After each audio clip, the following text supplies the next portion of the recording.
essa provocação muito importante, porque a habilitação do profissional que trabalha na área do esporte é a mesma daquele que trabalha na área de economia. Ele é um jornalista que trabalha na editoria de esportes, como aquele jornalista que trabalha na editoria de economia. O que eu acho, e aí é um meia-culpa que eu faço, eu acho que toda a área do jornalismo esportivo precisava trabalhar isso e refletir um pouco sobre isso, é que eu acho que a cobrança pela informação na área do jornalismo ela é muito mais solta do que nas outras editorias, sabe? Eu acho que um compromisso de apuração na editoria de esporte, ele é muito menor do que é nas outras editorias. Se a gente erra uma vírgula numa editoria de economia, provavelmente esse jornalista que trabalha naquela área vai ter muito mais problemas profissionais do que um jornalista na área do esporte que erra uma informação. E assim, a gente sabe, errar é que essa história é muito complicada, porque assim, eu posso errar uma informação sem ter apurado, mas eu posso errar uma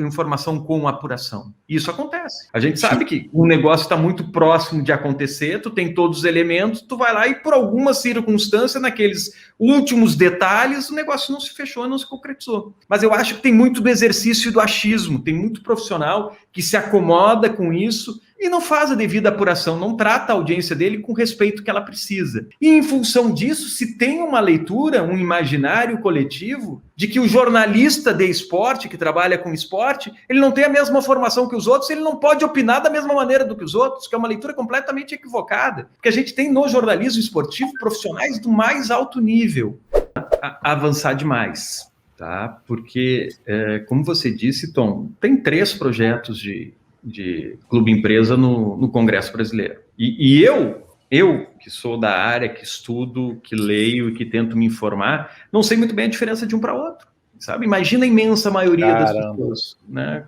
Como é que as pessoas vão conseguir refletir sobre essas ideias e pensar o que é melhor para o seu clube, o que é melhor para essa indústria que eles alimentam, porque quem alimenta a indústria do futebol é o torcedor, é o consumidor. Eles não conseguem refletir o que é melhor, né? A gente está passando por um momento muito complicado. A MP ela é muito pontual, porque para mim ela tratava de um assunto super importante, super relevante, num momento completamente inapropriado, usando um mecanismo completamente inadequado, para mim até ilegal, inconstitucional, porque a MP exige uma urgência que os direitos de transmissão não trazem, ainda mais num momento de pandemia, tanto que tem um projeto de lei 6817 que foi elaborado por vários juristas, por uma comissão de juristas, está lá o Vladimir Camargo, o Marcos Mota, o Pedro Trengraus, uma série de advogados que entendem e estudam o direito e o esporte, e que está lá parado no Congresso há muito tempo e que trata, inclusive, entre outras coisas, da entrega dos direitos de transmissão para o clube mandante. Exatamente o que a CMP fez. E qual é a urgência que tem se isso está parado no Congresso há tanto tempo? Foi uma jogada política usando a força política que o esporte tem. E isso trouxe uma insegurança jurídica para o negócio e uma insegurança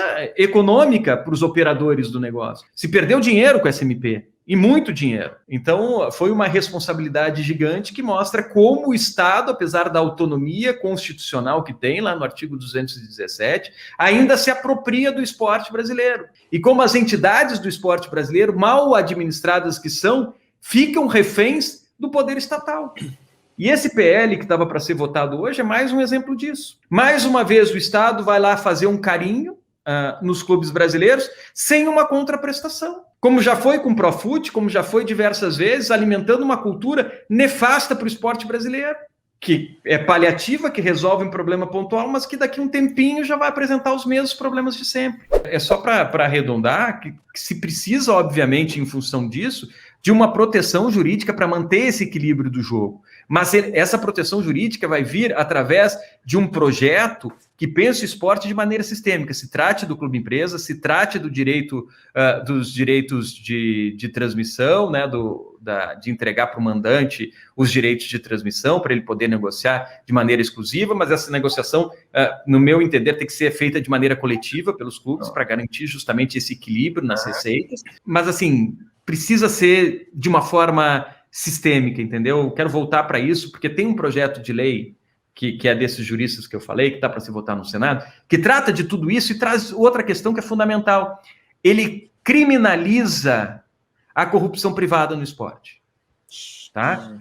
Marco Polo Del Nero não pode viajar para fora, porque se ele for para os Estados Unidos, ele vai ser preso, porque lá nos Estados Unidos o que aconteceu dentro da CBF é crime. Como o Marinho foi preso. E ele foi preso lá nos Estados Unidos. Uhum. Se ele viesse para o Brasil, ele não seria.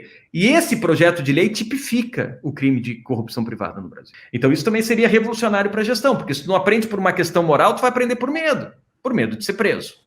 Muito embora existam caminhos aí, direção do Cruzeiro, aí os ex-dirigentes do Cruzeiro, os dirigentes do Internacional vão responder processo criminal e podem ser presos pelo que fizeram. Pensa de maneira sistêmica, não adianta a gente pensar e abraçar agora o clube empresa e esquecer como é que o estatuto do torcedor vai se relacionar com isso, porque vai dar confusão jurídica lá na frente, daí o Estado vai intervir de novo dentro de um movimento que pode ser organizado internamente, com a autonomia esportiva que tem, mas que não pode desrespeitar a legislação do Estado. Então, esse diálogo precisa ser feito internamente, mas se entendendo o direito e o esporte como algo muito maior, com toda a legislação do Estado que pode, se sentindo as pessoas desprotegidas por essa organização interna, associar o Estado e gerar uma grande confusão, né?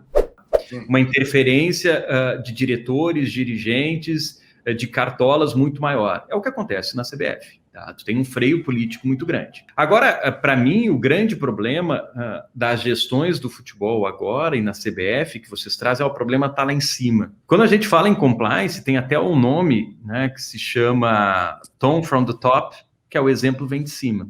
Se a gente faz um projeto de governança, de compliance, de projeto de integridade dentro da instituição, a primeira pessoa que precisa abraçar essas regras é o líder.